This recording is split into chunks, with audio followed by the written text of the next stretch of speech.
રાજકોટમાં પણ જૂના માર્કેટયાર્ડમાં ટેકાના ભાવે ખરીદી। અહીં પ્રથમ દિવસે ખરીદી માટે 3 વાહનો મંગાવ્યા। જિલ્લાના 11 તાલુકામાં ટેકાના ભાવે ખરીદીની શરૂઆત થઈ છે।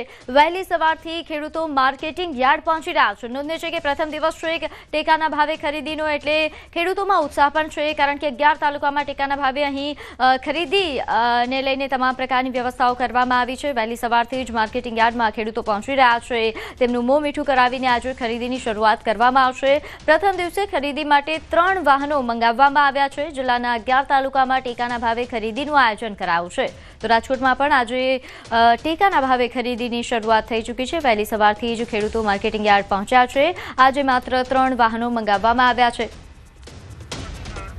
ત્યારે હાલ રાજકોટમાં ટેકાના ભાવે ખરીદીને લઈને વધુ વિગત સાથે મારી સાથે સંવાદદાતા હાર્દિક જોડાઈ ગયા છે। હાર્દિક, રાજકોટમાં આજે ટેકાના ભાવે ખરીદીની શરૂઆત થશે, પ્રથમ દિવસ છે, કેવો માહોલ, ખેડૂતો શું કહી રહ્યા છે?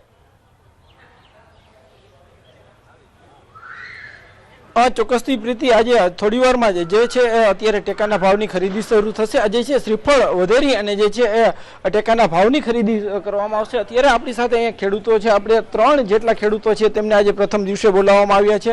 આપણે પહેલા એમની સાથે વાત કરવાનો પ્રયાસ કરીશું। શું કહેશો, તમે કયા ગામથી આવો છો અને આજે કેટલી મગફળી લઈને આવ્યા? અણિયારાથી આવી છીએ।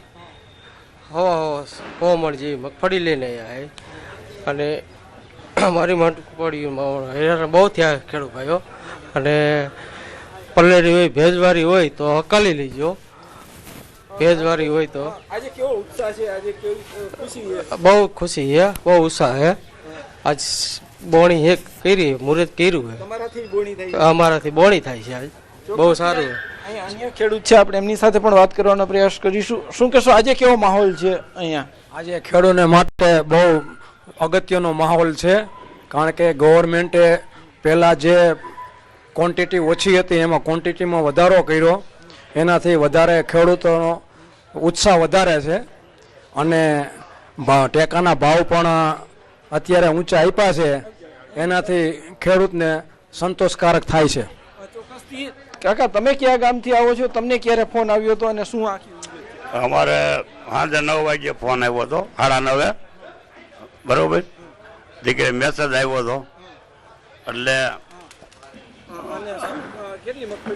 હવામાન માંડવી લઈને આવ્યા છે।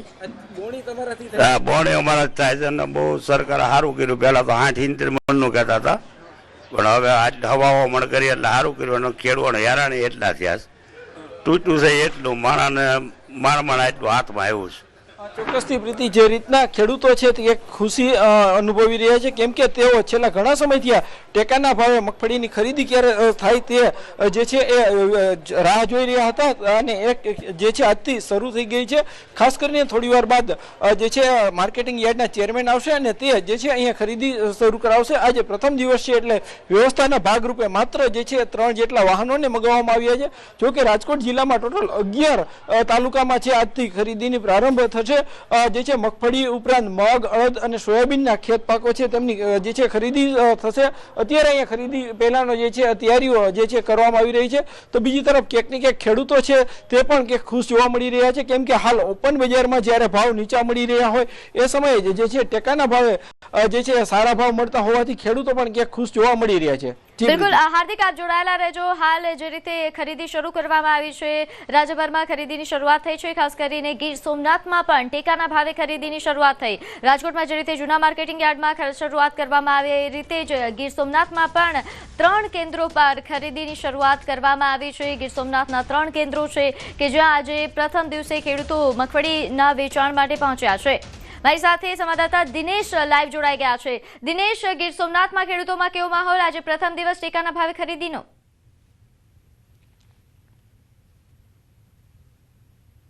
જી બિલકુલ પ્રીતિ, આજે ટેકાના ભાવે મગફળી સહિત જે સોયાબીન, કઠોળ સહિતના પાકોનું છે તે ખરીદી ચાલુ કરવામાં આવી છે, અને તેમના ભાગરૂપે જ હું આપને સીધા દ્રશ્યના માધ્યમથી બતાવીશ। આજે સૂત્રાપાડાના પ્રાસલી ખાતેની માર્કેટિંગ યાર્ડ છે, અને અહીં ખાતે ખેડૂતો છે તે પોતાની મગફળી લઈને આવ્યા છે, અને આ મગફળીનું આજે ટેકાના ભાવે છે તે વેચાણ થવાનું છે। જોકે સમગ્ર ગીર સોમનાથ જિલ્લાની અંદર 49,000 જેટલા ખેડૂતોએ મગફળીનું રજીસ્ટ્રેશન કરાયું છે, અને આ મગફળીના રજીસ્ટ્રેશનના લઈને આજે 3 કેન્દ્રો ઉપર ગીર સોમનાથ જિલ્લાની અંદર 3 કેન્દ્રો ઉપર ખરીદી છે તે હાથ ધરવામાં આવી છે અને 10 વાગ્યાના મુહૂર્તમાં અલગ અલગ કેન્દ્રો ઉપર ખરીદી છે તે શરૂ કરવામાં આવશે। ત્યારે આપણી સાથે કેટલાક ખેડૂતો છે તેઓની સાથે પણ આપણે વાત કરીશું, કારણ કે જે પ્રમાણે કમોસમી વરસાદ વરસ્યો હતો ખેડૂતોમાં ક્યાંક ને ક્યાંક મગફળીના પાક છે તેમને લઈને નારાજગી હતી। ત્યારે ખેડૂતોની સાથે વાત કરીશું।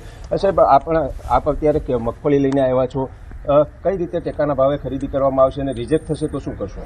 ટેકાના ભાવે તો આપણે પ્રતિ મણીએ છે 1452 રૂપિયા છે અને રિજેક્ટ થાય તો સર બહુ ખેડૂતોને નુકસાની છે, કારણ કે અહીંથી માલ તો લઈને આવ્યા છે તો થોડું વરસાદનો ભેજ છે, માંડવી પલળેલી ન હોય તો પણ ભેજ લાગી જશે, તે વાતાવરણ એવું છે એટલે ટૂંકમાં અત્યારે જો લઈ જવાનું થાય ને તો ખેડૂત બહુ આત્મહત્યા જેવું પરિસ્થિતિ થાય છે। મગફળીના ઉતારાને લઈને શું કહેશો? કારણ કે કમોસમી વરસાદ છે, નવરાત્રીમાં પણ વરસાદ હતો, ફરી પાછો આવ્યો હતો, ઉતારા કઈ રીતના છે મગફળીનું ઉત્પાદન? ઉતારામાં સરેરાશ તો ઓછા છે, અમુક જગ્યાએ છે, બાકી નથી। ઉતારા તો બહુ ઓછા રહે છે, પણ હવે ખરીદીમાં આ લોકોને વ્યવસ્થિત થોડુંક ધ્યાન દઈને ખરીદી કરવી પડશે એમ, બાકી તો ઊંચે રિજેક્ટ થાય તો પ્રોબ્લેમ થાય ખેડૂતને, એટલે ઉતારા તો ઓછા રહેશે, પણ હવે આ વર્ષ પ્રમાણે તો સરકાર જરાક જોઈને ખરીદી કરે તો સારું રહે એમાં। ખાસ કરીને રજીસ્ટ્રેશનની પ્રક્રિયા જ્યારે ચાલુ હતી ત્યારે કયા પ્રકારની પરિસ્થિતિ હતી? રજીસ્ટ્રેશનમાં કોઈ પ્રોબ્લેમ થઈ હતી? પ્રોબ્લેમ તો બહુ થઈ હતી સાઇટના લીધે, બાકી કંઈ પ્રોબ્લેમ નથી, સાઇટ નથી ચાલતી, 24 કલાક ચાલી નહીં, નાફેદવાળી પછી એ લોકોએ એજન્સીમાં ટ્રાન્સફર કરી પછી સાઇટ ચાલુ થઈ હતી, એટલે પ્રોબ્લેમ તો થઈ હતી માણસોને 2-3 દિવસ સુધી। તો પ્રીતિ, આ છે ગીર સોમનાથ જિલ્લાના ખેડૂતો, તેઓનું કહેવું છે કે ક્યાંક ને ક્યાંક મગફળી બિલકુલ દિનેશ, આભાર માહિતી આપવા બદલ। તો હાર્દિક જોડાતા રાજકોટથી અને દિનેશ ગીર સોમનાથથી, આપનો આભાર। તો આજે ટેકાના ભાવે ખરીદીની ભવ્ય શરૂઆત।